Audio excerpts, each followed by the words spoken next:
Welcome to your English news broadcast live on ERi-TV. It's exactly 10:30 p.m. on Eritrea's local time. From our headquarters at Asmara with your domestic and international news in brief, I'm Zahra Badouri. But first, we'll begin with your major headlines for this broadcast. Encouragement to outstanding students. Livestock vaccination in Gashbarka region and more on your domestic. On your international, Russia to develop nuclear power space engine, a prototype by the year 2030. And UK-France carry out joint strikes on ISIL targeted near Syria's Palmyra. And more. On your domestic in brief, the Ministry of Educational branch in Arona subzone has encouraged 24 outstanding students whom scored high points in the 8th grade and school-leaving national examinations of the year 2024 and 2025.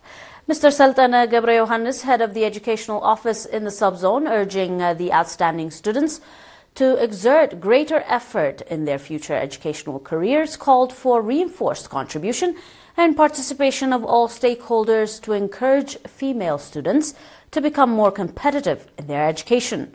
Mr. Haile Mengisha, representative of the administrator of the subzone, congratulating the awardee students, called on the public to provide them with support in their future educational careers. Commanding the encouragement they were provided, the awardees students expressed readiness to work hard and become more competitive students in the future.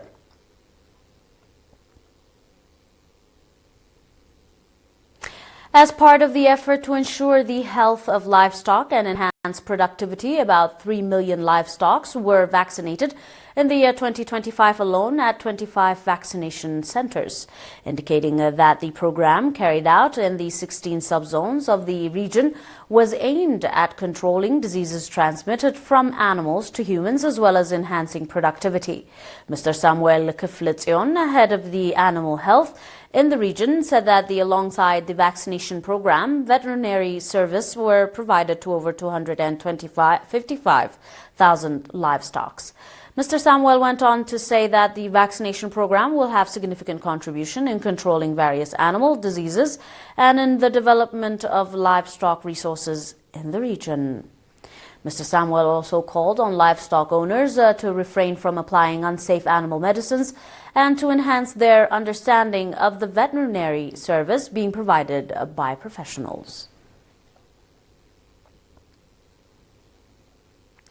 The Teachers Association branch in the northern Red Sea region held a meeting with teachers in Sheb subzone focusing on the law of the association and the significance of the organization as your final domestic. However, Mr. Saleh Hassan, head of the association branch, said that the association is earnestly working to follow up the situation of teachers and to timely address challenges being observed through establishing offices in the region of the country and in Sawa, as well as expanding its objective in all subzone and area administrators.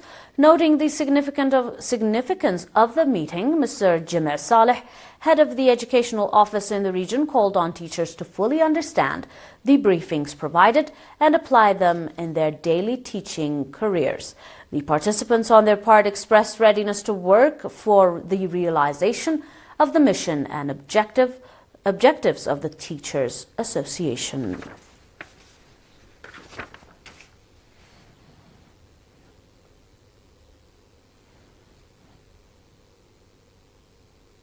Stay tuned for more on your international up next.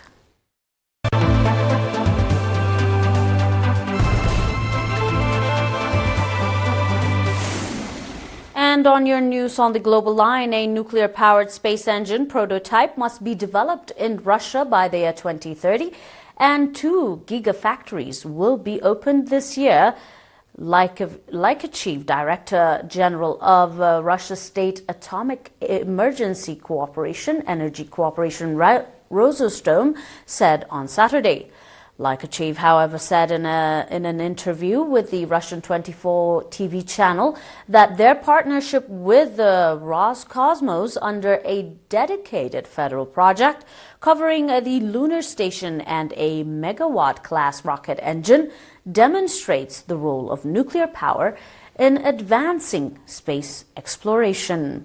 He further said that a prototype must be ready by the year 2030. However, Lakachev also noted that the Rostom is expanding into electric mobility, working on both power solutions and control systems, and has already achieved tangible results. 2 gigafactories producing lithium-ion batteries are set to open in the year 2026. He also added that one will be located in Neman near the Kaliningrad nuclear power plant and another one in New Moscow. On your proceeding international, the United Kingdom's Ministry of Defense has said its aircraft joined France in striking an underground facility in Syria that had likely been used by the ISIL group to store weapons, as the group appears to be resurgent after a period of relative democracy in the region. The ministry said that Saturday night attack in a statement using Arabic acronyms for ISIL, Royal Air Force aircrafts have completed successful strikes against Daesh in a joint operation with France. The statement said the area north of the ancient site of Palmyra was devoid of any civilian habitations. The United States military, however, in late December said had killed or captured about 25 ISIL fighters in a wave of attacks over 9 days in Syria. The Central Command, which oversees the U.S. military Middle Eastern operations, issued a statement on Tuesday marking the conclusion of the operation last month. The company followed the killing of 2 U.S. soldiers and a civilian interpreter by an ISIL attacker in Syria December 13th, and widespread U.S. strikes against the group 6 days later.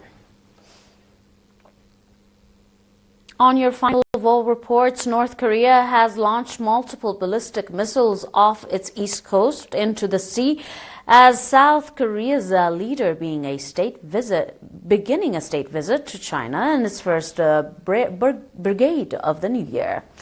According to South Korea's military, the missile launched at about 7:50 a.m. on Sunday flew about 900 kilometers, equaling 560 miles. The military added that the country, as well as the United States, was closely analyzing the specifications while maintaining a full readiness posture. In a statement, the U.S. force for the Asian Pacific and the missile launches did not pose an immediate threat to U.S. personnel or territory or to their allies. However, Japan Defense Minister Koizumi told reporters that North Korea's nuclear and missile development threatens the peace and stability of their country and the international society and is absolutely intolerable. He quotes, "The last time Pyongyang tested its ballistic missiles was on November 7th, according to North Korean state media. Leader Kim Jong-un on Saturday called for the doubling of production capacity of tactical guided weapons while visiting a munitions factory. In the recent weeks, however, Kim has visited a series of weapon factories and a nuclear-powered submarine, overseeing missile tests in advance of the 9th Party Congress of the Workers' Party, which will take place later this year and set out key policy goals." Dear viewers, before we end this news broadcast, let's review your major headlines for this hour.